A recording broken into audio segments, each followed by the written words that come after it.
Good morning, Shabbat Shalom, and welcome. I'm Ross, and I'm live from the Athenaeum in Jackson, Louisiana, home of HOREB Institute for the Historical and Objective Research and Exploration of the Bible, and I am pleased to be here with you today. Thank you for joining me for my class, The Real Balaam, written in red letters. I've got an exciting class together for you today. We're going to bring together some Bible, some archaeology, and then we're going to meet afterwards for a discussion on a Zoom call and or YouTube. So I want you to stick around. You're not going to want to miss a minute of this class today. We're working through the Pentateuch following the annual cycle of readings. We're calling our primary series Perspective, Pentateuch in Perspective. We're dealing with, at this point, the book of Numbers. I'm calling this Wilderness Wanderings. We're talking specifically from Torah portion Balak. Balak begins in Numbers 22:2. If you have the Torah tablet, it begins on page 166, runs all the way through Numbers 25:9, which is on page 186. We're going to focus on the first couple of chapters of Balak because that deals with a very specific part of the Torah's story. So here is the description of what is in store for you today. The real Balaam, written in red letters. Who was Balaam? Prophet, diviner? Is he a historical figure? This is my question today. This week, we're going to take a close look at one of the Bible's most enigmatic figures. Could the infamous seer of talking donkey fame be based on a real historical person? A mysterious inscription discovered in ancient Ammonite territory, written partly in red letters, may hold the key. So there you have it. We're blending archaeology, biblical text, and we're asking a very direct question.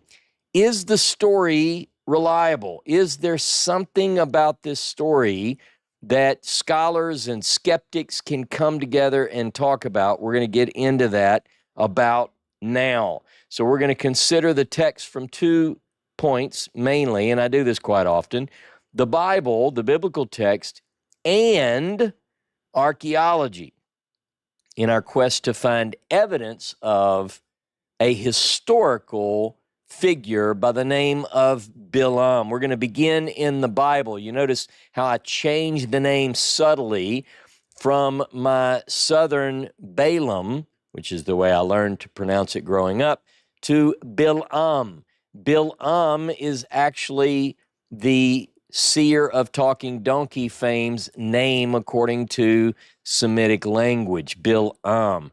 Our story begins, and we're going to jump right in, ladies and gentlemen, boys and girls, in the book of Numbers, in the book of Bamidbar. So I want you to go with me to Numbers chapter 22, Numbers chapter 22, and this is on page 166 of the Torah tablet. We're going to begin in verse 2 at the very beginning of the Torah portion. And Balak, son of Zippor, saw all that Israel had done to the Amorites. And Moab was sore afraid of the people because there were many, and Moab was distressed because of the children of Israel.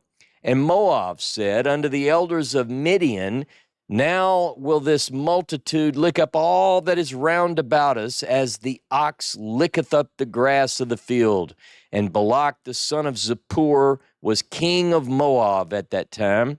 And he sent messengers unto Balaam the son of Beor to Petor, which is by the river, to the land of the children of his people, to call him, saying, behold, there is a people come up from Egypt.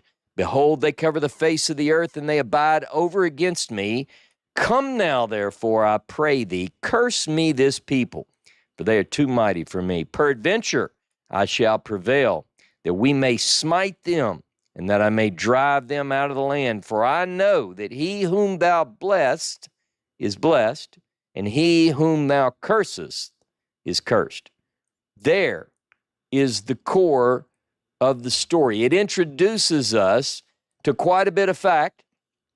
And the first thing I want you to notice, if you have the Torah tablet, because it's so easy to do, I want you to notice the blending of the sources according to the academic view that there is behind our modern Bible, the Bible that we have, that there are several sources that are mixed together. So we have J, we have E, and we have a little bit of redactors. So it's mainly J and E in this initial part. Most of the story that we have on Balaam is attributed to the Elohist source.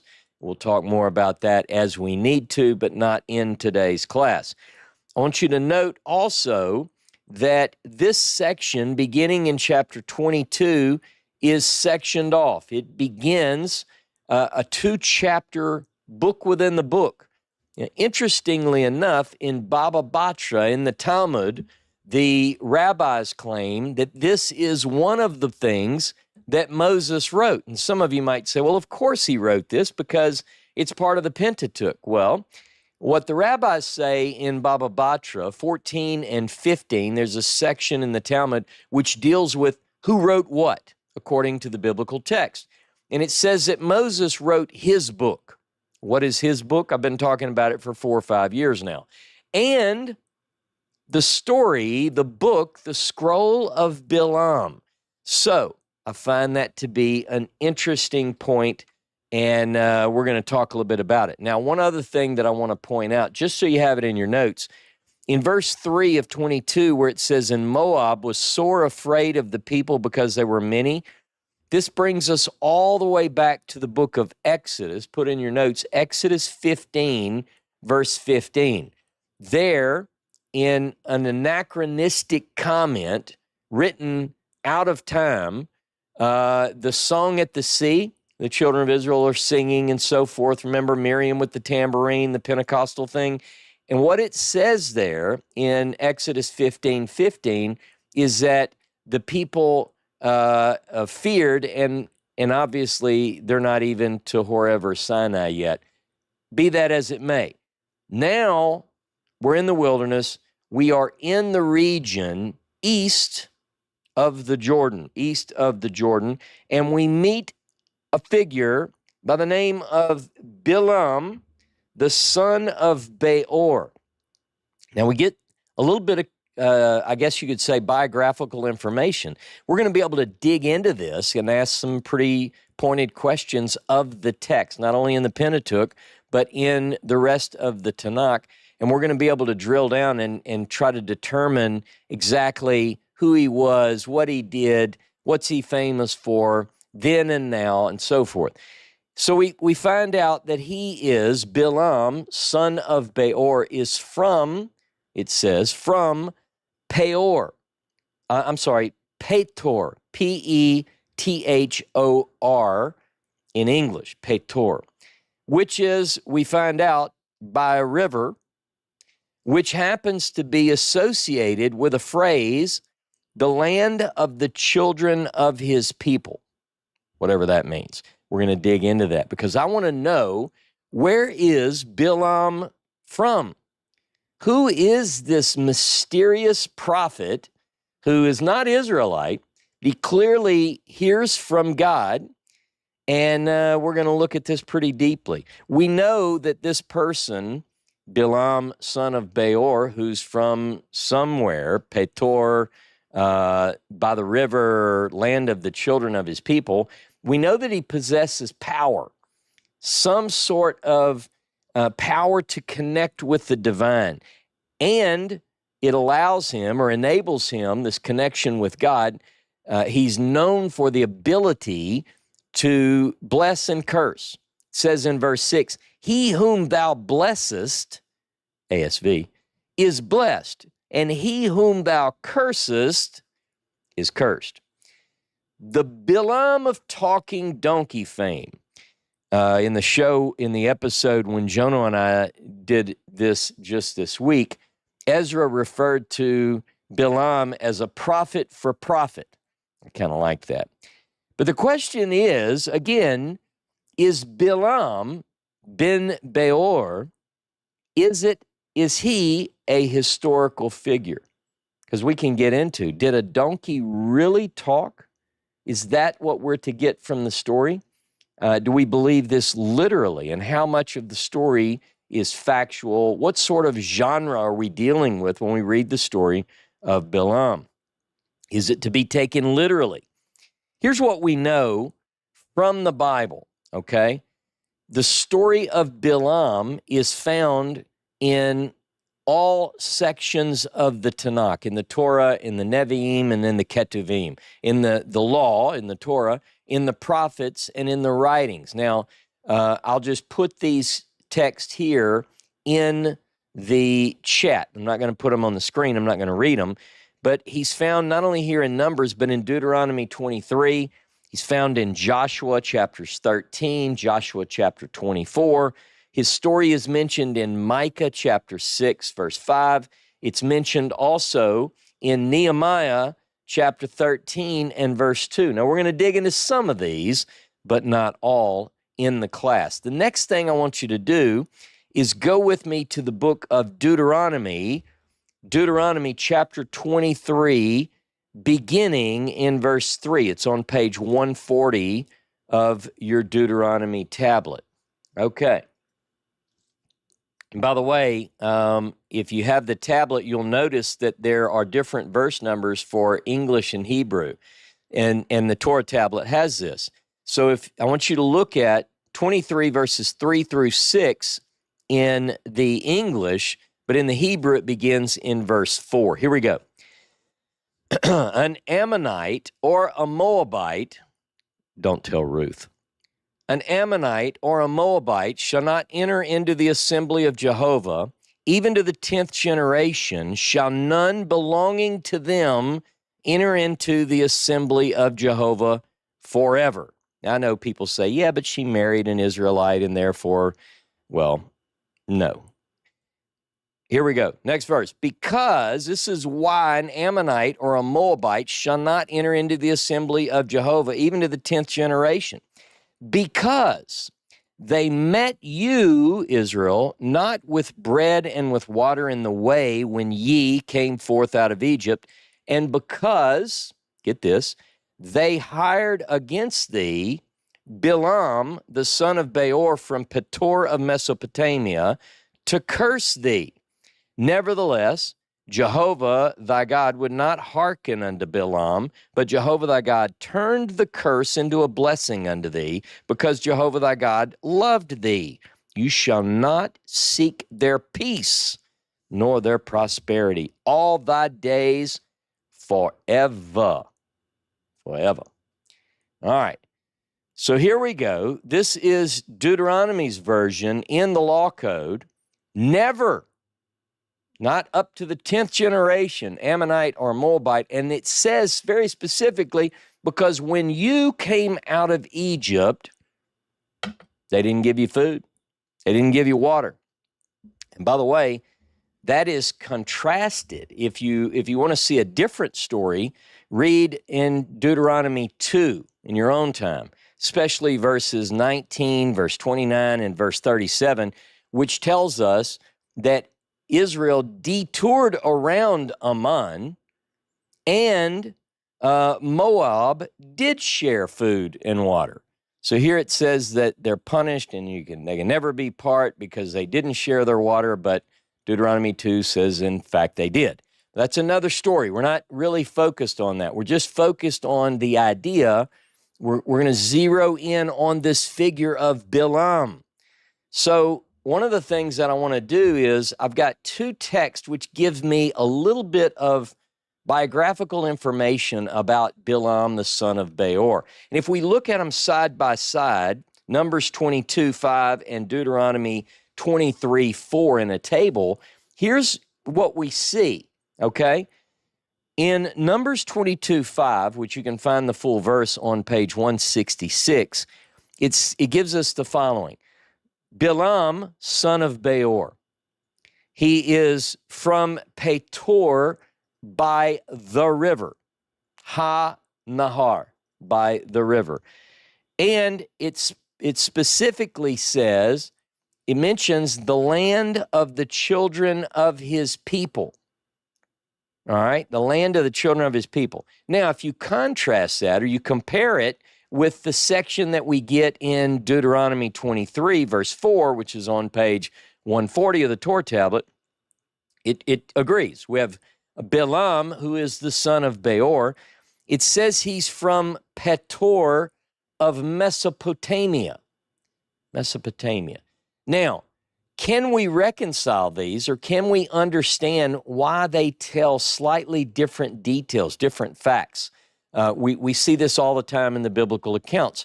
Most people don't dig into this at this level, but I think it's important, particularly when we're looking for, we're trying to track down evidence of historicity, and this is therefore what we're about to do. So the first thing I want to do is I want you to think about why we see difference. We see that he's from by the river, Petor by the river, and then Deuteronomy it says Mesopotamia. Here's what it really says if you dig under that. In Numbers 22, Petor is described in the Hebrew al-ha-nahar, al-ha-nahar, and that means upon the river. It's a known river. It's not upon a river. It wants us to understand that we're talking about a significant river. It's the river, Ha-Nahar, and I happen to know which river it is, but it wants you to understand this isn't just any old river. In fact, in my area, I live in Louisiana, if I tell somebody I'll meet you at the river, no one would say, what do you mean? What river? What do you mean, what river? The river. Meet me at the river. It's not like we're going to meet somewhere other than the Mississippi. Everyone knows. In fact, if you're in this town, there's a specific place. If I say that, you're going to go, I don't even have to check up on you. I know that I'll meet you at the old ferry landing, which doesn't even exist anymore. But anyway, so you get the point. Now in Deuteronomy 23, it says Petor, and then it uses the phrase that's typically translated as Mesopotamia. It's Aram Naharaim. Aram Naharaim. Now, the latter, Aram Naharaim, is mentioned 5 times in Scripture, and I'm just going to give you these for a note. You can put this in your own Torah tablet so you can look these up later. Aram Naharaim is mentioned in Genesis 24:10. It's mentioned in Deuteronomy 23:5 here, verse 4 in the Hebrew. It's mentioned in Judges chapter 3, verse 8. And it's mentioned in Psalm 60, verse 2, and 1 Chronicles chapter 19 and verse 6.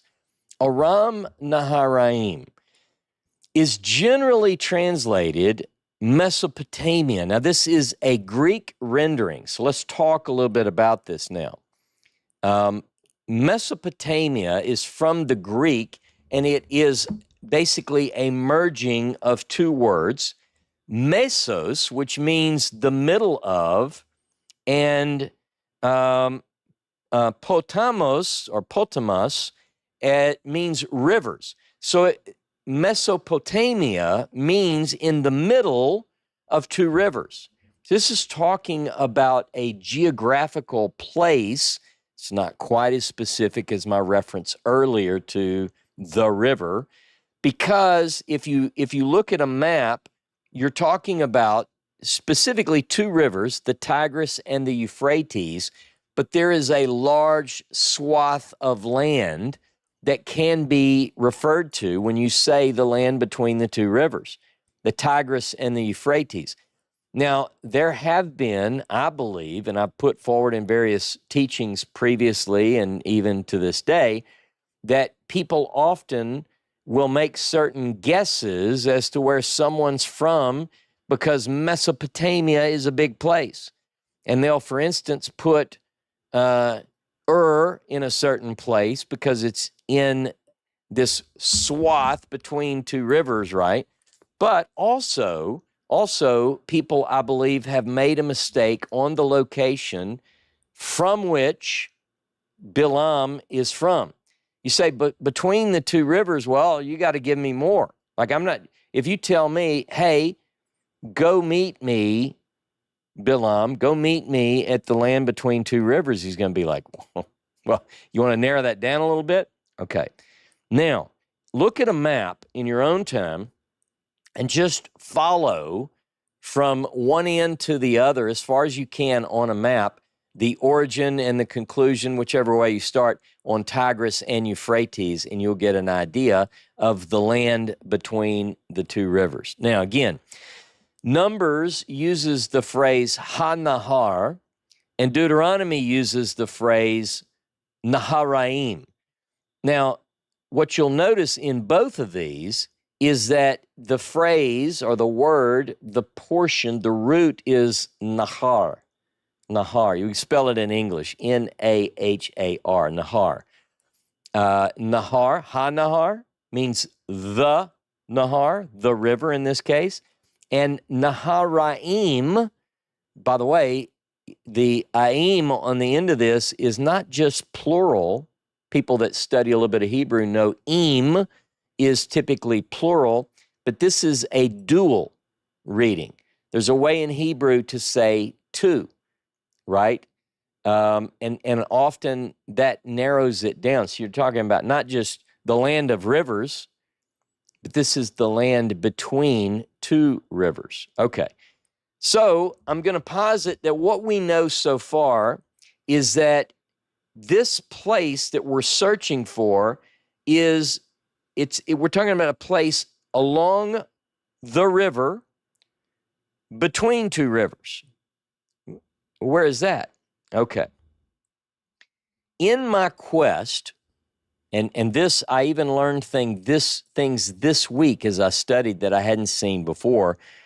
In my quest, I searched for everywhere in the Hebrew Bible, actually ancient literature, where Balaam is mentioned, with and without the description Ben Beor. So when I drilled down, then I said, well, let me look at the son of Beor. Remember, he's Balaam, son of Beor. So I looked for Balaam, son of Beor. I looked for Balaam. I looked for son of Beor. This is where it got interesting to me. When I looked at son of Beor, Ben Beor, which tells me the lineage of this Balaam figure, I found it appears 8 times in the Tanakh. 6 times refer to Balaam. So 6 of the 8, Ben Beor, point me to Balaam. The other 2 didn't. And that's what we're going to look at now. I found 2 that are actually duplicate text found in different places in the Bible. And this I find to be interesting. Go with me to 1 Chronicles chapter 1 and beginning in verse 43. 1 Chronicles chapter 1, verse 43. Now, this is right smack dab in the midst of some of these genealogies, which a lot of you skip over. And you're going to see, wait a minute, I should never skip these parts of the Bible because it's in these details that some really cool stuff exists. Here we go. Chapter 1, verse 43 says the following. These are the kings who reigned in the land of Edom before any king reigned over the Israelites. Bela, son of Beor, whose city was called Dinhabah. When Bela died, Jobab, son of Zerah of Botrah, succeeded him. When Jobab died, Husham of the land of the Temanites succeeded him. And when Husham died, Hadad, son of Bedad, who defeated Midian in the country of Moab, succeeded him. And the name of his city was Avit. Now it goes on. I'm not going to read more of this text, but this pericope, this section, this portion of Scripture represents a certain story of kings, right? What does it say? These are the kings who reigned in the land of Edom. So we're dealing with the region east of the Jordan. Notice, by the way, it says before the Israelite monarchy, before Israel had any kings. Now, one of those that you probably heard is named Bela ben Beor. Bela ben Beor. So now we've got a person known to us in history, according to this text, which is giving us Edomite kings, east of the Jordan, who is named Bela, and his father's name is Beor. It's a near identical name. I'm not going to make too much of that yet. There's one letter difference. If in Hebrew, if you want to say Bela, you would spell it Beit Lamed Ayin. In fact, that's the way it's spelled, Bela, Beit Lamed Ayin. If you want to say Balaam, you just put a mem on the end of it, one letter at the end. It's very close. So I've got a Bela, son of Beor, who lives on the other side of the river, okay? He lives right there in Edomite territory. And I have also a Balaam, son of Beor, who lives in the same area. I'm not going to say they're the same. Don't get me wrong. I'm just noting something here that's going to be expanded further. Most of which I want you to think about is the geography. We're dealing with Edom. You saw where it said Botzrah. Who is this who comes from Edom, says the prophet Isaiah? Botzrah, his garments dyed, and so forth. We're talking about a certain geographical region, Botzrah. If you've ever been to Israel with me, you've been to biblical Tamar, that region in the desert, and you've looked out and you've seen the lights of Botzrah at night, and we often will go out in the desert and talk about this. Now, the next thing I want you to notice is that Midian in the country of Moab. Now, there is a tendency for people who, I got to get on the soapbox once every couple of weeks or people forget it and they go back to their ways of believing falsehood. But people say Midian, and they put a dot on a map in modern-day Saudi Arabia, and they go, the land of Midian. Ladies and gentlemen, that's like the land of Narnia. It is a way that movie makers have beguiled you, let me say, to believe that HOREB Sinai is somewhere, it's got a cool split rock. We've talked about that. But Midian, where is Midian? Like most good Bible maps might put Midian there where you like it, and then they'll put a question mark. Is there reason to do that? Because I find quite a few instances where Midian is in the land of Moab. We'll talk about that in the after class because I like to stir people up, get them mad at me because they believe something different, and then we get to be best friends in the discussion. All right. Now, remember how this starts, just because I want your ear trained. These are the kings who reigned in the land of Edom before any king reigned over the Israelites, Bela, son of Beor, whose city, etc. Now I want you to go with me to Genesis chapter 36, verse 31. It's on page 206 if you have the Torah tablet. Listen to this. And these are the kings that reigned in the land of Edom before there reigned any king over the children of Israel. And Bela, the son of Beor, reigned in Edom, and the name of his city was Din-Habah. Hold on, let me check something. I have First Chronicles open. These are the kings who reigned in the land of Edom. These are the kings that reigned in the land of Edom. Before any king reigned over the Israelites, reigned over the Israelites. And Bela, son of Beor, whose city was... This is the same text. This is the same text. What's going on here? Okay. Husham died in Hadad, verse 35, and the son of Bedad, who smote Midian in the field of Moab reigned in the stead in the city. The name of his city was Avit. Husham died. Hadad, son of Bedad, defeated Midian in the country of Moab, succeeded him, and the name of his city was Avit. It's exactly the same. What is going on? Very interesting. Actually, there's a little bit more that matches here.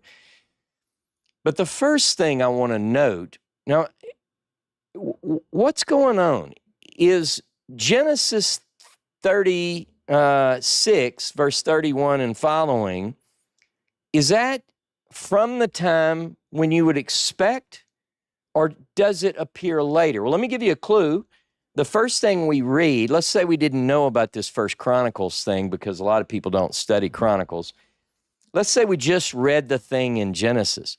You should notice something that really jumps out. The writer of that text tells me, this is a list of the names of the kings of Edom before Israel had any king. This writer knows that at some point Israel had a king. So it's written in a time when Israel had a monarchy. But he's telling us a list of Edomite kings before that. You see that? This is a classic case of anachronism. It's one of the first things that the 19th century scholars took note of. So it's very interesting that we're noticing this today. Now, before there reigned any king, the geographical names and places that I just read in Genesis 36 and 1 Chronicles chapter 1 give us regional roots that tie us to the narrative of Balak, right? And it tells us that the writer who is dealing with these people and places is most likely writing in the pre or early monarchic period. This is clearly giving us language that matches. If you said, Ross, you're in a game show, give me what time frame is this written? I'd say, well, it's clearly written in the early, even maybe the pre-monarchic period, but I would say early monarchic period. Now, with what we just learned, and some of you might say or supposed, my research confirms that there are connections to be made between Israel and its Transjordanian neighbors. This happens throughout the biblical period, right? In Numbers chapter 22 and verse 5, Balak sends men to Petorah. Now, in Hebrew, if I take a name, a place, and I add "ah" on the end, it's called, the old grammarians used to call it the hey directive. It means towards Petor. If I want to say Petor, I just say Petor. Where you live? Petor. But if I want to be more specific, it's towards Petor. I would say Petorah. It's like towards Petor. Another example of this is the place called Ephrat. Ephrat is a place.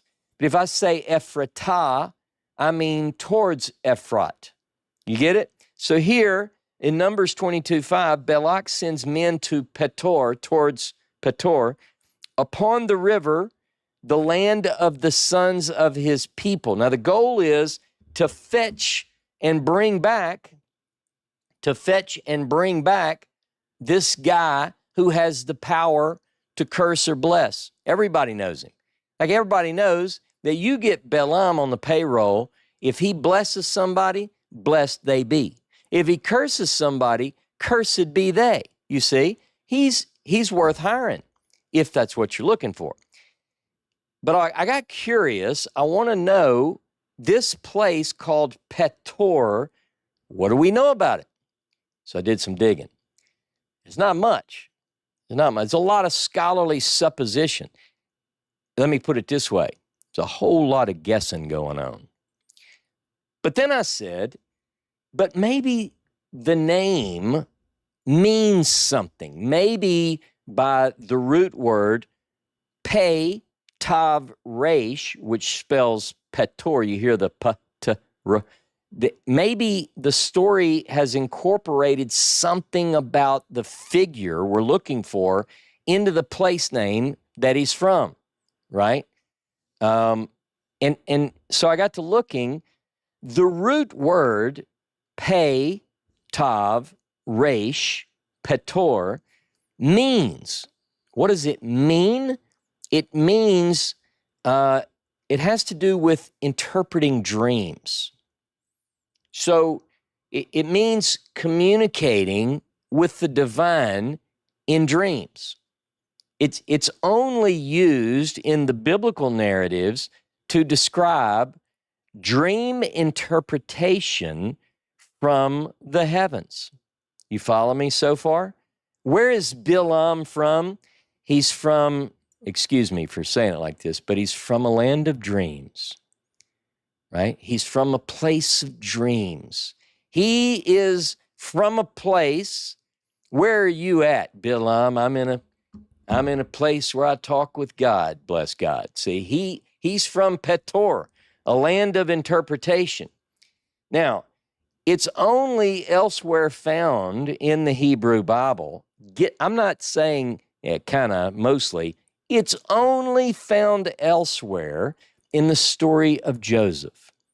The dream interpretations of Joseph are filled with pei, tav, resh, because Joseph is an interpreter of dreams from the divine, and he's dealing with foreigners. Now, that's fine. That's another connection, but that's for later.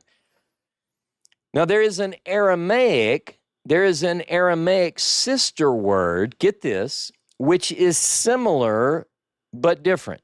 You ever hear somebody say, well, it's the same but different? What does that mean? Similar but different. Instead of petor, I'm going to introduce you to an Aramaic word, pesher. Pei, shin, resh. Not pei, tav, resh. Pei, shin, resh. Pesher. Aramaic, pesher, means dream interpretation. It has to do with divine communication through dreams.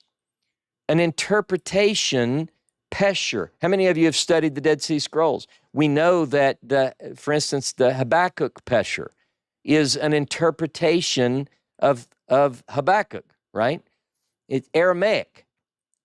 Now, if you open your Bible, we're not going to do this yet, but if you went through Deuteronomy, if you went to Daniel chapter 2, Daniel chapter 4, Daniel chapter 5, and Ecclesiastes, you would find that the Aramaic pesher appears 35 times in 27 verses. 27 verses, 35 times. Aramaic, the word pesher. Dream interpretation. Where are you going to find that? In the Aramaic sections of the Bible, and it mainly is in Daniel. Now, there's one I want to look at that is sometimes confusing for people, and it's in Ecclesiastes chapter 8 and verse 1. Ecclesiastes chapter 8 and verse 1. Here's what it says. Let me go there.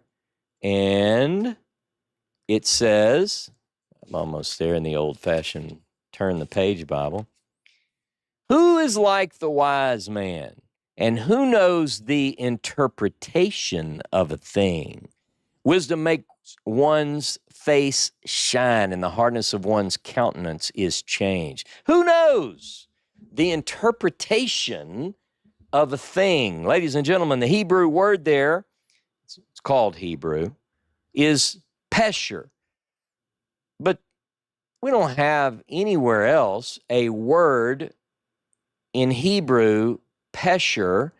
It's an Aramaic loan word, as we just saw, 30-some-odd times, 35 times in 27 verses we use pesher in the Aramaic.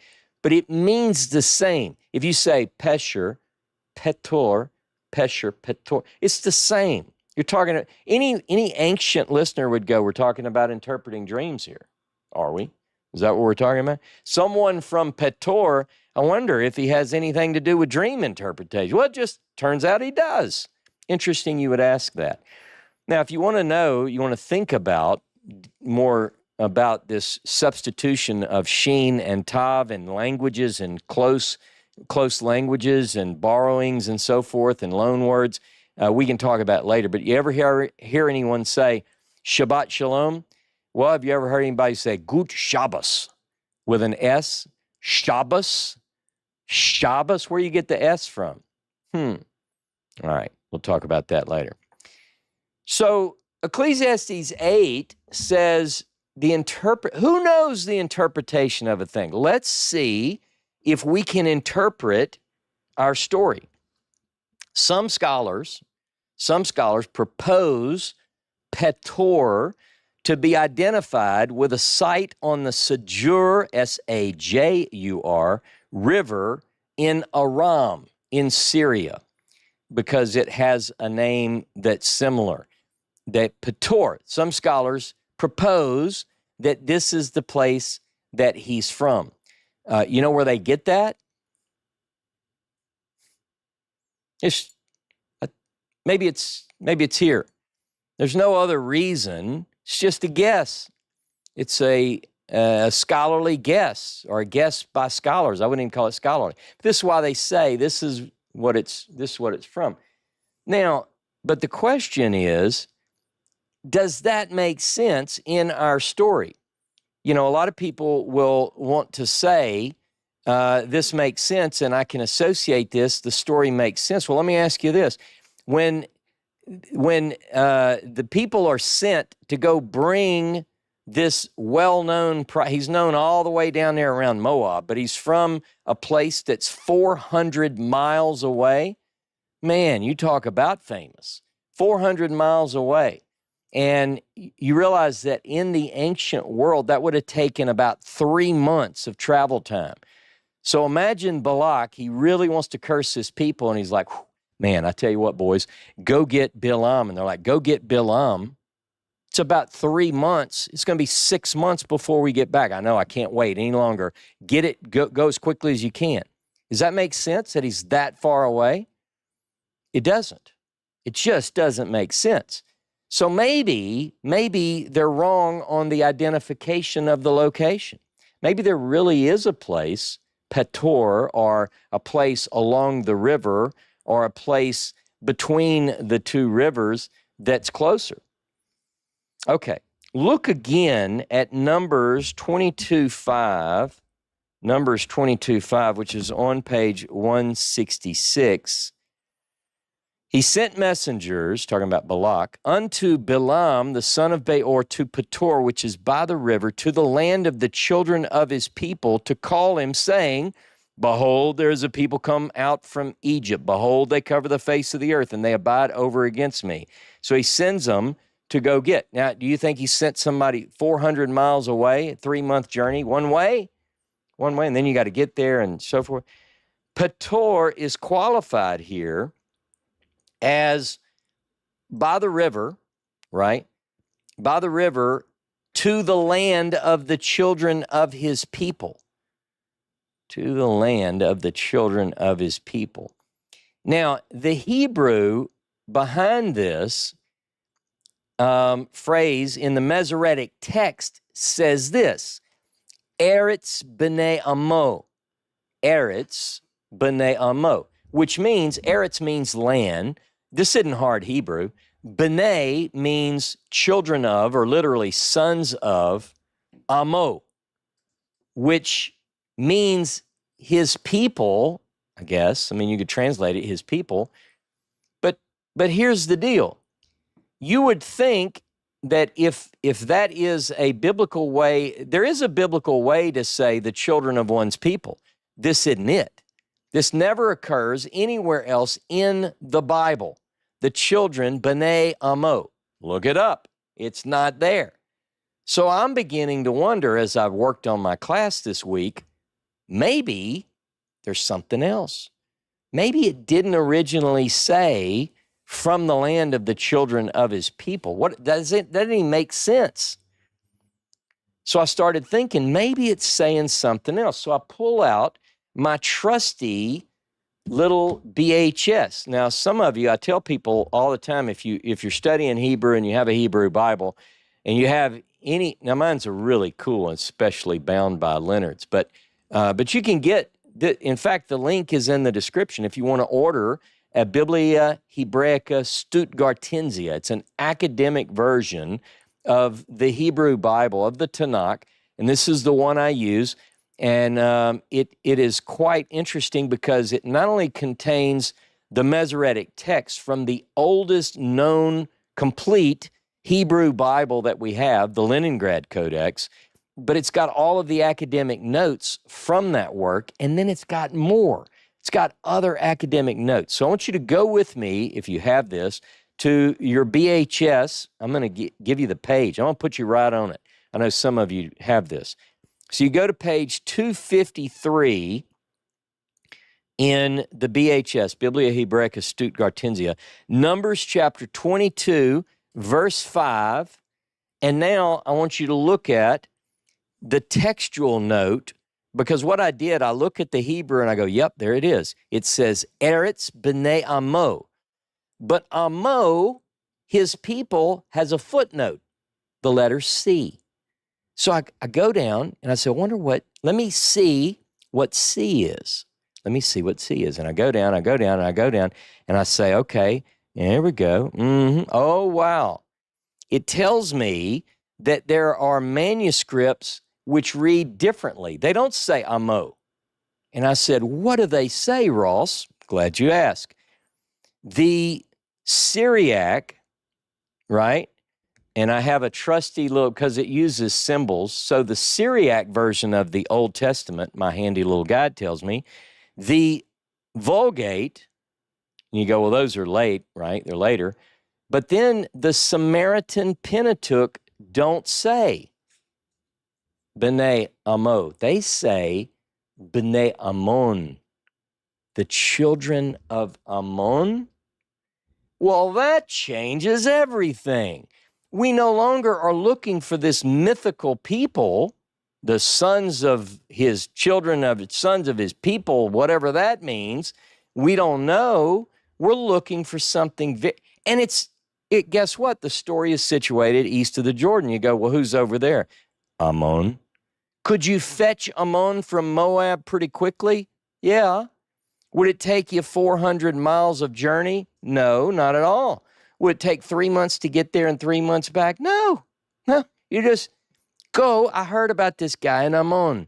It's like right next door. Go get him. I think that what we have here is a fascinating discussion here that puts us more closely associating the story to the actual happenings. Now, bear with me because we're going to open this story wide open. The land of the sons of Ammon, the Ammonites, it's right there. So the land of the sons of his people occurs once in Numbers 22:5. And it seems to be a textual slip. The noon is missing. Because now all of a sudden, if I say, well, I wonder what sense that would make. We never see Eretz b'nei Amo. We never see b'nei Amo, the sons of Amo, whatever that is. But we do see the sons of Ammon. B'nei Ammon, the children of Ammon, occurs 104 times in 96 verses. We know these children. We know the people of Ammon. Eretz b'nei Ammon, the land of the children of Ammon, which is exactly what this would be minus the scribal mistake. Now, if I say just put a noon on it, the noon got dropped or something happened. If I put that back, I find that phrase, land of the sons of Ammon or the children of Ammon, I find that 7 times. 7 times. Contextually, this is where we are. Geographically, this is where we are. Everybody take a sip. Okay. I bring you with me to 1960s. And there is an archaeological site located in ancient Ammon, 8 kilometers east of the Jordan and 1 kilometer north of the Yavok, the Jabbok River, as some would call it based on the English. So we're east of the Jordan, 8 kilometers east of the Jordan, 1 kilometer north of Yavok, and the place is called Deir Allah. Deir Allah, Deiralla, sometimes has an H on the end. Now, you're going to look at some of this on your own, but I'm going to get into the discoveries made there now, and we're going to talk more about it in the after-class discussion. So get this. There were several items of interest that were discovered at Deir Allah. We had several years of archaeological digs that took place there at Deir Allah. In 1964, 11 clay tablets were discovered, 3 of which had ancient writing on them, which was categorized as West Semitic Canaanite script. West Semitic Canaanite script. Now, there were other tablets that were blank, like, they just happened to dig into a scribal place where someone would have, spare tablets around to write another story. But they found 3 with writing. 1 had just dots on it, and there were several blank. 3 with writing, though. Now, this discovery was found in 1200 in a layer of destruction that they dated to about 1200 BCE, right? So as you dig down, they found a strata, a layer where they said there was a destruction that happened right here. And you go, well, how would they know that? Well, they have soot and so forth. So you have sand, buildings, all kind of cool stuff, maybe some pottery. Then you have crumbled stuff and a layer of burnt, like ash, maybe an inch thick, maybe a half an inch thick, maybe just traces of ash. And so an archaeologist, when they're uncovering this, they go sand, rock, a little bit of pottery. Oh, ash. Something happened. There was a Oh, I go out, I find more ash. There was a destruction here or a fire, right? Well, that's what they found. And in that layer of destruction, they considered all the data available, and they dated that destruction to about 1200 BCE. 1200 BCE. And one of the things they found at about that place is a cartouche of Queen Tusret, actually, Twosret. It's spelled variously. You can look her up. But this queen, there is a cartouche discovered there, and that helps them to date it. But what they found in their archaeology is that the buildings, obviously, because that is at a higher level, the buildings go back further, right? They're already up. They had to be up to be destroyed, right? So you've got, there is a dating that's even earlier than 1200 BCE. By the way, I'll tell you this, later seasons, if you do a research project, if you dig a little bit on the archaeology at Deir Allah, you'll find out that they later found 4 more tablets. Okay, 1967, part of the archaeology project uncovers a wall. They determined, based on the what they see there, they determined that the wall had fallen because of an earthquake during the Persian period, right? And on the wall, the fallen wall, was an inscription partly intact on the wall. So I want you to imagine a wall made of stone and mortar, basically, and it's fallen, and covering that stone wall is plaster, and on the plaster is an inscription. Now, that it's partially intact on the wall, but also there are pieces all over the ground of broken off the plaster coating, which is broken off, and there are letters on it. Now, the lettering, it's written on the plaster.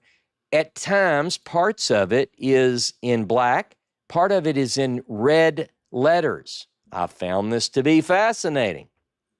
Okay? This inscription is referred to, there is it's the authoritative piece on all ancient inscriptions. It's German, and so you'll see an inscription, all inscriptions, the Mesha Stela, the Siloam inscription. Here, this inscription is referred to as KAI 312. KAI 312. And the English translation of KAI, it's the Canaanite and Aramaic inscription number 312, right? The Oxford Handbook of Biblical Studies describes it like this. You ready? The Oxford Handbook of Biblical Studies describes this inscription, KAI 312, like this. It is the oldest example of a book in a West Semitic language written in an alphabet and the oldest piece of Aramaic literature. Oldest, earliest. Interesting. What does it say? The inscription tells us, ladies and gentlemen, a wonderful tale, an ancient tale about a celebrated figure who was a seer of the gods. They come to him in the night, visions of El. And then it uses a couple of other phrases in these various visions. Elohim, instead of Elohim like you would expect in Hebrew, Elohim with an N, a noon sound, and Shaddaiin. And what was this seer of the gods' name? Balaam bar Beor. Balaam bar Beor, Balaam, the son of Beor. Remember, bar is the Aramaic instead of the Hebrew ben. So this is an Aramaic inscription, and it says Balaam, the son of Beor. Now, I'm going to read you in the after class. I'm going to actually give you some of the prophecy, some of the inscription. It's absolutely mind-blowing. All of the evidence leads me to conclude that there once was a prophet named Balaam, the son of Beor. He dwelt east of the Jordan along the river. He was known for his insights into the divine realm. He's a visionary. He is a seer. He's a dreamer. He's an interpreter. The Hebrew Bible records his favorable words about Israel. Now, these are going to be in the chat, so I want you to, because we're going to talk about this in the discussion. But you want to read these. I'm telling you, you want to think deeply about them. This Balaam, son of Beor, he has several prophecies, very favorable to Israel.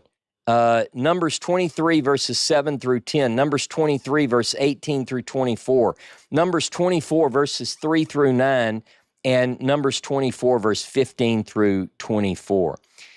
One of the phrases that come from the lips of Balaam, the son of Beor, if we're to believe the story in the Bible, one of the words that comes from his mouth is part of a beautiful prayer.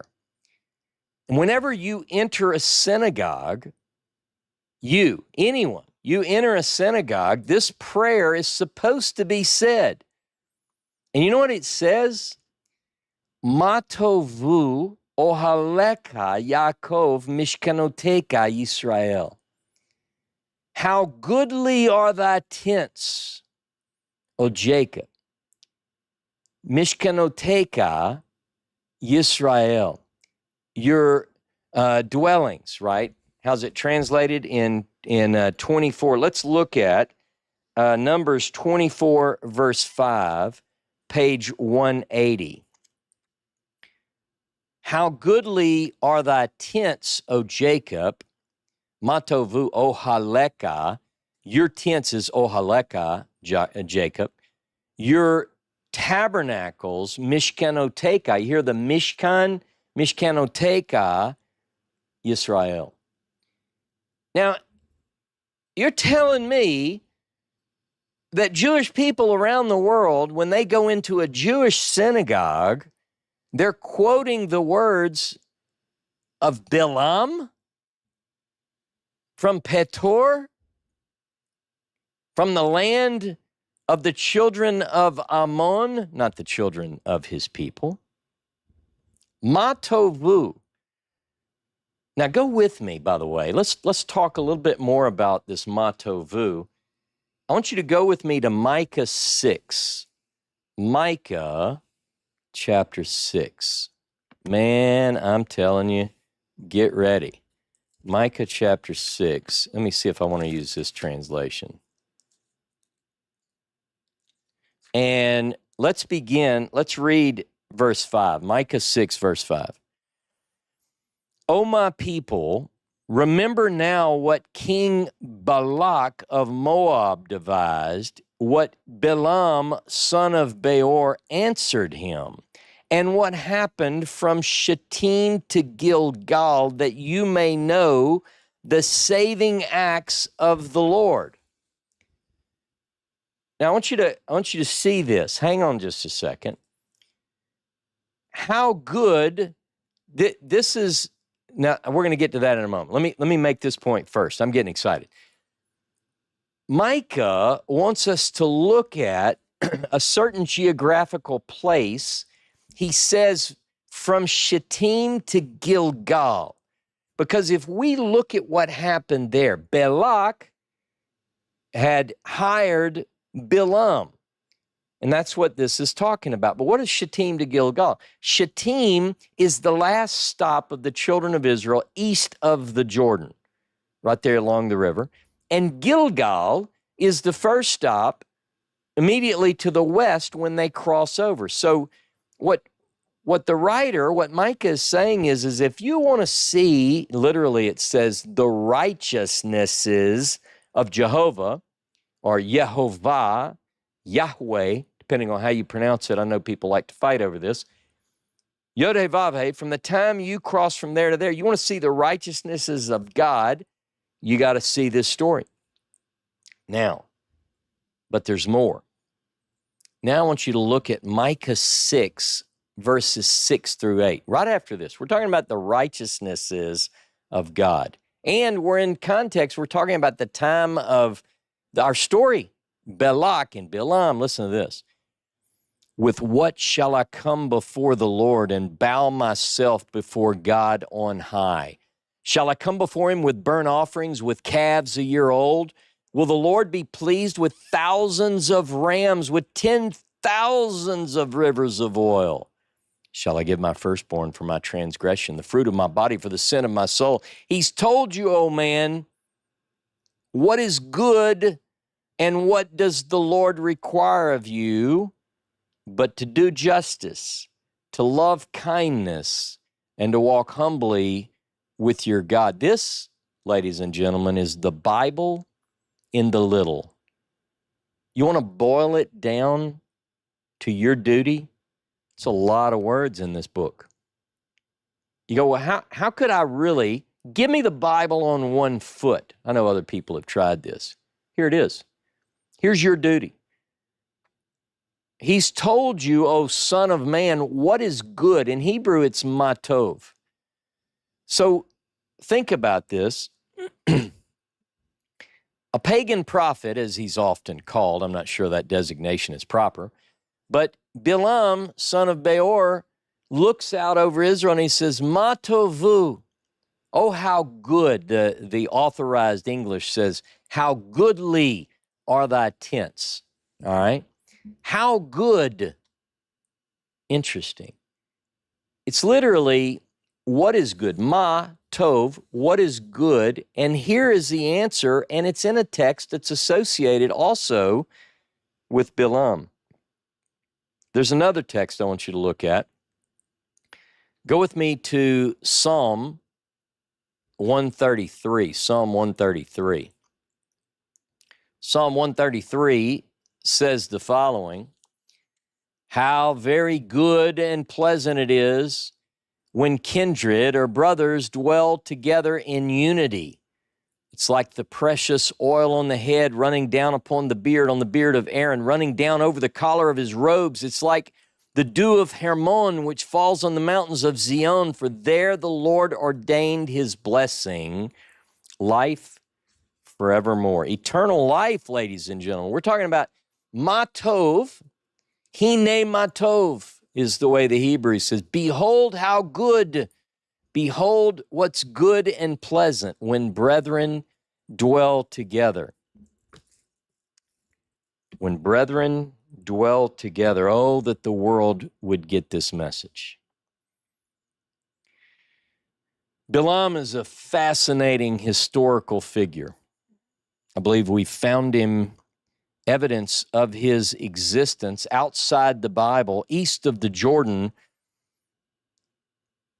Petor associates the story with the dream world, interpreting the message of the gods for the people. We're going to talk more about that message in the after class. Petor, in the land of the children of Ammon. And here Balaam, over and over in the story, he's asked to curse. And he says over and over, I can only do what God tells me. I can't go beyond what God tells me. And he blesses Israel, and he blesses Israel, and he blesses Israel, and he blesses Israel. And over and over and over, the person who hired him, Balak, gets mad because he keeps blessing Israel. What happened to old Balaam, you might ask? Well, the children of Israel killed him